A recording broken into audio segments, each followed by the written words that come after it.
Hello साथियों, आप सब कैसे हो। मैं सूरज वे टू स्काई से आज आप सभी लोगों को लाइट के चैप्टर से पूर्ण आंतरिक परावर्तन के बारे में बताऊंगा। इसके पहले मैंने लाइट के बारे में कुछ वीडियो अपलोड कर दिए हैं, उसको भी वीडियो आप लोग देख लीजिएगा ताकि ये वीडियो और अच्छे से समझ में आए।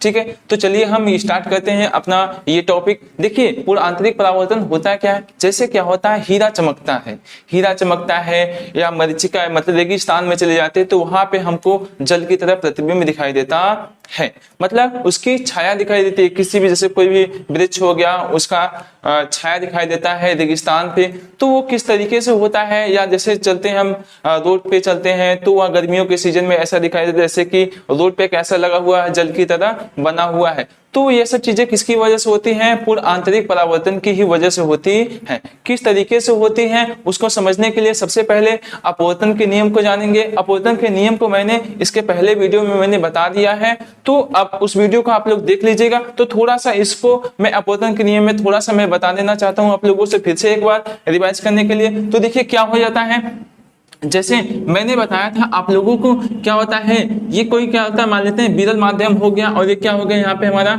सघन माध्यम हो गया। सघन माध्यम मतलब मान लेते हैं क्या हमारा जल है और ये क्या है मेरा विरल माध्यम मतलब वायु हो गया।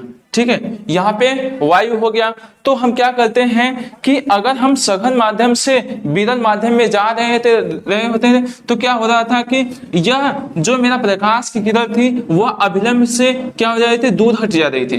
क्या हो रही थी, दूर हट जा रही थी। और यही चीज अगर क्या हो रहा था, हमारा क्या हो रहा था, अगर हम क्या कर रहे थे, विरल माध्यम से सघन माध्यम में प्रवेश कर रहे थे तो ये अभिलंब की तरफ क्या कर रही थी, झुक जा रही थी। ये हमारा क्या होती है, अभिलंब वाली लाइन होती है, ये अभिलंब वाली लाइन होती है। और ये मेरा क्या होता है, आपतित किरण होती है। कौन सी किरण होती है, आपतित किरण होती है।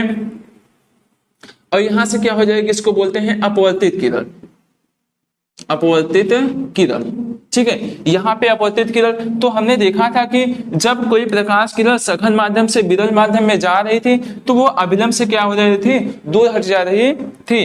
तो यहाँ से हमको ये पता चलता है कि प्रकाश जो होता है सघन माध्यम से विरल माध्यम में जाने के पश्चात किस तरीके से उसका क्या होता है, मूल्य जाती है। तो इसको प्रकाश के पूर्ण आंतरिक परावर्तन को समझने के लिए सबसे पहले हम समझेंगे क्रांतिक कोण को। क्रांतिक कोण आखिर होता क्या है। क्रांतिक कोण जैसे क्या होता है कि हम जैसे मान लेते हैं प्रकाश यहाँ पे ले लेते हैं तो क्या हो रहा था, यह प्रकाश सघन माध्यम से विरल माध्यम में जाने के पश्चात क्या हो रही थी, यह अभिलंब से क्या हो रही थी, दूर हट जा रही थी। उसी प्रकार से अगर हम क्या ले लेते हैं, यहाँ से हम अगर यही प्रकाश की किरण हम थोड़ा सा एंगल इसका थोड़ा सा और बढ़ा देते हैं तो ये क्या करेगी, थोड़ा से और ये दूर हटेगी, थोड़ा से क्या हो जाएगी, थोड़ा और दूर हट जाएगी। इसी प्रकार से हम प्रकाश की किरण को थोड़ा सा और बढ़ा देते हैं, मतलब यहाँ पे जो ये आपतन कोण वाली है इसको, आपतन कोण को हम और बढ़ा देते हैं। तो ये क्या करती है, जैसे मान लेते हैं ये क्या है, मेरा जल है और ये क्या है, वायु है। तो ये क्या करती है,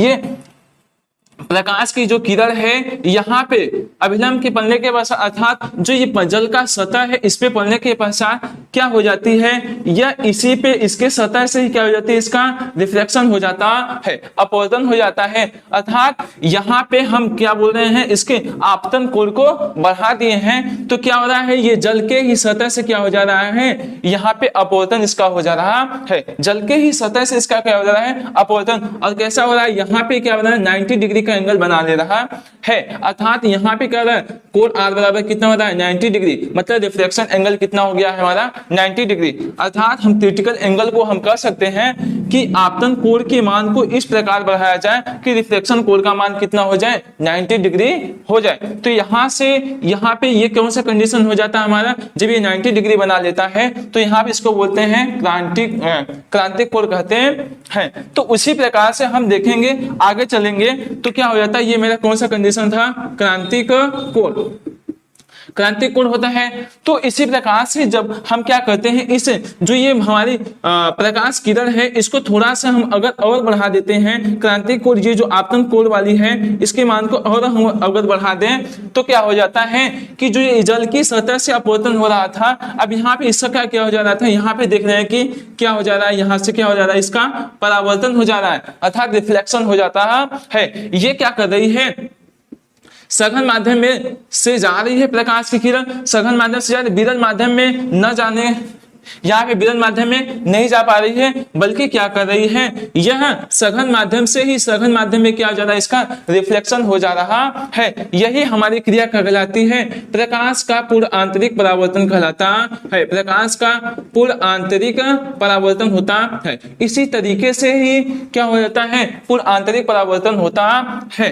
जैसे देख लीजिए एक बार फिर से, जैसे क्या हो जाता है, हमने परावर्तन के नियम में देखा था, यह कोई विरल माध्यम से आ रही थी, दर्पण पे पड़ रही थी, तो क्या हो रहा था, इसका क्या हो जा रहा था, परावर्तन हो जा रहा था। उसी प्रकार से यहाँ पे जो पूर्ण आंतरिक परावर्तन है, ये सघन माध्यम से ही सघन माध्यम में इसका क्या हो जा रहा है, अपवर्तन हो जा परावर्तन हो जा रहा है। बल्कि यह क्या कर रही है, ये विरल माध्यम में नहीं जा पा रही है, ये इसका क्या हो रहा है, केवल यहीं पे अभिलंब के बनने के पश्चात उसी माध्यम में क्या हो जा रहा है, इसका परावर्तन हो जा रहा है। तो हम कह सकते हैं कि प्रकाश के पूर्ण आंतरिक परावर्तन को कह सकते हैं कि जो मतलब कि जो प्रकाश की किरण है विरल माध्यम में नहीं जाने के पश्चात ये सघन माध्यम में क्या हो जा रही है, वापस आ जा रही है, अर्थात इसका परावर्तन हो जा रहा है। तो इसी प्रकार से हम इसके एग्जाम्पल को देखते हैं कि जैसे क्या हो जाता है, हीरा का चमकना, हीरा कैसे चमकता है उसको हम देखते हैं। जैसे मान लेते हैं क्या हो जाता है, हीरा होता है, यहाँ पे हीरा है, जैसे क्या हो जाता है मेरा, हीरे का चमकना, हीरे का चमकना,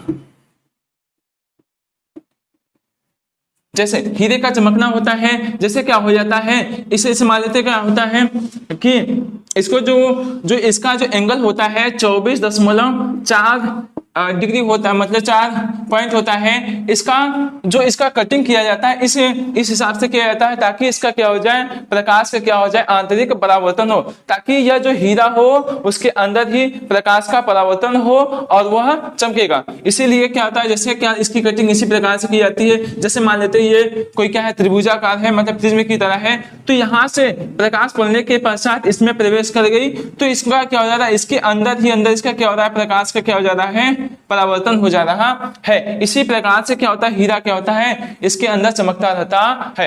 और दूसरा क्या हो जाता है, दूसरा हम देख सकते हैं, जैसे क्या होता है, मरीचिका का उदाहरण, जिसको क्या होता है, रेगिस्तान में या ठंडे प्रदेशों में पाया जाता है। देखिए कैसे बनता है मरीचिका, जैसे देखिए क्या हो जाता है, हम मान लेते हैं ये क्या हुई, मेरी पृथ्वी है, ठीक है, ये क्या हुई, मेरी पृथ्वी है, अर्थात यहां से जानते हैं, जैसे मान लेते हैं ये रेगिस्तान में गए हैं, ठीक है, किसमें, रेगिस्तान का, ठीक है, लेते हैं। और क्या लेते हैं, रेगिस्तान हम जानते हैं कि दिन के समय में क्या हो जाता है, बहुत ही क्या होता है, ये गर्म होता है, अंदर से क्या होता है, बहुत ही पृथ्वी क्या होती है, हमारी गर्म होती है। जैसे गर्म होती है, जानते हैं इसमें क्या हो जाएगी, गतिज ऊर्जा बढ़ेगी, और किस अवस्था में आ जाता है, मेरा विरल अवस्था में आ जाता है। जैसे मान लेते हैं कौन सी अवस्था में है ये मेरा, ये विरल अवस्था में है, विरल में है। और जानते हैं कि जैसे मान लेते हैं इसमें यहाँ पे कोई वृक्ष है, जैसे मान लेते हैं ये खजूर का वृक्ष है, जैसे मान लेते हैं किसका है, खजूर का वृक्ष है, ठीक है, खजूर का वृक्ष है। तो क्या हो जाता है, यहाँ पे ठंडा होता है, जिसकी वजह से ये क्या होता है, जैसे मान लेते हैं ये क्या है, ठंडा है, अर्थात ये कौन सा माध्यम है, मेरा सघन माध्यम है। कौन सा माध्यम है, सघन माध्यम है। सघन माध्यम में हम देखेंगे, जानते हैं, जो हम जानते हैं कि क्या होता है, अभी क्या देखा मैंने कि जो सघन माध्यम में हो रहा था कि यह विरल माध्यम में न जाने के पश्चात ये क्या हो रही थी, सघन माध्यम में क्या हो रही थी, वापस चली आ रही थी। उसी प्रकार से जैसे मान लेते हैं हम यहाँ से देख रहे हैं, इसको यहाँ से देख रहे हैं, तो क्या होता है, ये जो प्रकाश के जो खजूर का वृक्ष है, इसमें क्या हो रहा है, सघन माध्यम से क्या हो रहा है, विरल माध्यम में जा रहा है। तो इसमें न जाने के पश्चात क्या होती है, ये ऐसे जैसे मान लेते हैं क्या, इसकी जो प्रकाश की किरणें हैं धीमे धीमे ऐसे क्या होती है, मुड़ियाती है, अर्थात इसका क्या हो जा रहा है, यहाँ से हम मान लेते हैं हमारी आंखों में प्रवेश कर गई इसकी प्रकाश की किरणें, तो क्या यहाँ से क्या हो रहा है, इसका देखिए परावर्तन होता चला जा रहा है। और हमको ऐसा लगता है कि जो हमारा प्रकाश की किरणें सीधी रेखा में आ रही है, तो हमको क्या होता है, हमको यहाँ पे क्या दिखाई देता है, जो विरल माध्यम में ऐसा दिखाई देता है कि यह जो इसका वृक्ष है, यहाँ पे खजूर का वृक्ष, इसका क्या हो रहा है, प्रतिबिंब उल्टा बन रहा है।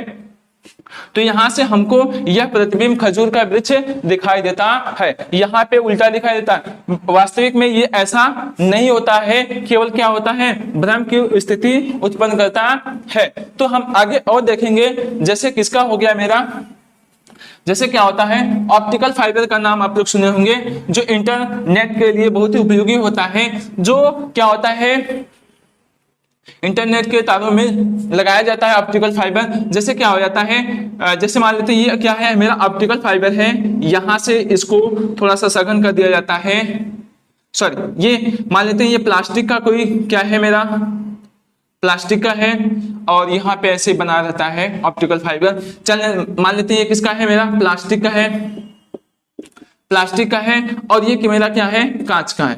कांच क्या मान लेते हैं सघन माध्यम में है, और ये प्लास्टिक मान लेते हैं किस माध्यम में है, विरल माध्यम में। हम जानते हैं कि क्या होता है सघन माध्यम के जो हमारा क्या होता है प्रकाश का पूर्ण आंतरिक परावर्तन होता है, वह सघन माध्यम में क्या होता है रह जाता है। उसी प्रकार से इसमें भी क्या होता है, ये प्रकाश तंतु मतलब ऑप्टिकल फाइबर का मतलब होता है कि होता है प्रकाश तंतु। क्या होता है प्रकाश तंतु। इसमें क्या होता है कि सिग्नल भेजने के लिए यह उपयोगी होता है, जो हमारे सिग्नल को क्या करता है, सिग्नल को प्रकाशिक सिग्नलों में क्या करता है कन्वर्ट कर देता है, जिसकी जरिए से क्या होता है तेजी गति से हमारे मतलब इंटरनेट के माध्यम से हमको सूचना जल्दी से प्राप्त हो जाती है। जैसे क्या होता है इसमें से इस प्रकार से एंगल से इसको मान लीजिए डाला जाता है, ताकि क्या हो जाए इसका पूरा आंतरिक परावर्तन हो। इस प्रकार से ऐसे तेजी गति से आगे बढ़ती रहती है। ठीक है, इसलिए क्या होता है इससे जमीन के अंदर इसको खुदाई करके इस तार को डाला जाता है, ताकि क्या हो जाए इंटरनेट आपका फास्ट चल सके। और जो भी ये क्या होता है प्रकाश के गति से क्या करती है, तेजी गति से चलती है, और तेजी गति से चलती है, जिसके जरिए से क्या होता है हमारे तक जो इंटरनेट है जल्दी से हमारे चल पाता है। और एक क्या हो जाता है इंडोस्कोपी का यूज होता है, जो डॉक्टर लोग यूज करते हैं। तीसरा एग्जाम्पल हो जाता है इंडोस्कोपी का यूज। इंडोस्कोपी का यूज जो डॉक्टर लोग क्या करते हैं, इंडोस्कोपी जो आंतरिक भागों की क्या करते हैं जांच करने के लिए यूज करते हैं। यह भी क्या होता है एक डिवाइस होता है, एक यंत्र होता है, जो क्या होता है चेकअप करने के लिए डॉक्टर लोग यूज करते हैं। जैसे मान लेते हैं यहाँ पे हम मान लेते हैं इंडोस्कोपी को, जैसे मान लेते हैं ये यंत्र हो गया कोई, ठीक है कोई यंत्र होगा यहाँ पे इंडोस्कोपी। ये मान लेते हैं यहाँ पे डॉक्टर है, क्या हो गया डॉक्टर यहाँ से अपनी आंखों से मान लीजिए देख रहा है, ठीक है अपनी आंखों से क्या कर रहा है यहाँ पे देख रहा है, और यहाँ से मान लेते हैं प्रकाश को प्रवेश किया जा रहा है। किसको, प्रकाश को प्रवेश किया जा रहा है। इसको यहाँ से हम देखेंगे, जैसे मान लेते हैं यहाँ पे कोई क्या कर रहे हैं, रोगी कोई लेटा हुआ है, ठीक है मान लीजिए कोई क्या है रोगी लेटा हुआ है, ठीक है यहाँ पे मान लीजिए कोई रोगी लेटा हुआ है, तो क्या करते हैं यहाँ पे इसके मुंह में क्या होता है एक नली डाली जाती है यहाँ पे। तो क्या होता है यहाँ से प्रकाश प्रवेश करने के पश्चात क्या होता है यहाँ से ऐसे इसका परावर्तन होता रहता है। यहाँ पे पड़ने के पश्चात जो नली होती है प्रकाश यहाँ पे पहुंचती है, और उसी तरीके से ही क्या होता है यहाँ से इसका धीमे धीमे ऐसे करके प्रकाश यहाँ तक के ऐसे परावर्तन होकर डॉक्टर की आंखों तक पहुंचता है। अर्थात वह प्रकाश को मतलब जो भी इसको रोग हुआ रहता है डॉक्टर आसानी से देख सकता है। तो यहाँ से हमने देखा इसके ढेर सारे एग्जाम्पल हो गया। एक एग्जाम्पल और देख सकते हैं, जैसे क्या होता है हमारा टूटा हुआ कांच हो जाता है, मतलब जैसे क्या होता है टूटे हुए कांच में जो छोटे छोटे पार्ट हो जाते हैं, या तो जैसे गाड़ी चलाते समय गाड़ी में आप लोग देखे होंगे शीशा जो कांच लगा हुआ होता है वह कहीं कहीं पे चिटक जाता है, ठीक है कभी कभी क्या होता है चिटक जाता है। तो यहाँ पे क्या हो जाता है जो प्रकाश की किरणें बहुत तेजी गति से क्या होती है दिखाई देती हैं, अर्थात हमारी आंखों को बहुत तेजी से रोशनी देती हैं, अर्थात चमकता रहता है। तो क्या होता है चमकता रहता है बहुत तेजी से, और बगल वाला कांच क्या होता है नहीं क्यों चमक पाता, क्योंकि यहाँ पे भी क्या होता है प्रकाश का पूरा आंतरिक परावर्तन ही होता रहता है, जिसकी वजह से हम क्या होते हैं देख पाते हैं ये सब चीजें। तो हमने कई ढेर सारे एग्जाम्पल भी देख लिए। तो आज के लिए बस इतना ही। तो हम अगले नेक्स्ट वीडियो में आप सभी लोगों को बताएंगे और टॉपिक क्या होता है, वर्ग विक्षेपण क्या होता है, प्रकीर्णन क्या होता है, ठीक है। तो अगर आप लोगों को क्लास अच्छी लगी हो तो लाइक सब्सक्राइब और शेयर जरूर कीजिए। धन्यवाद आप सभी लोगों का।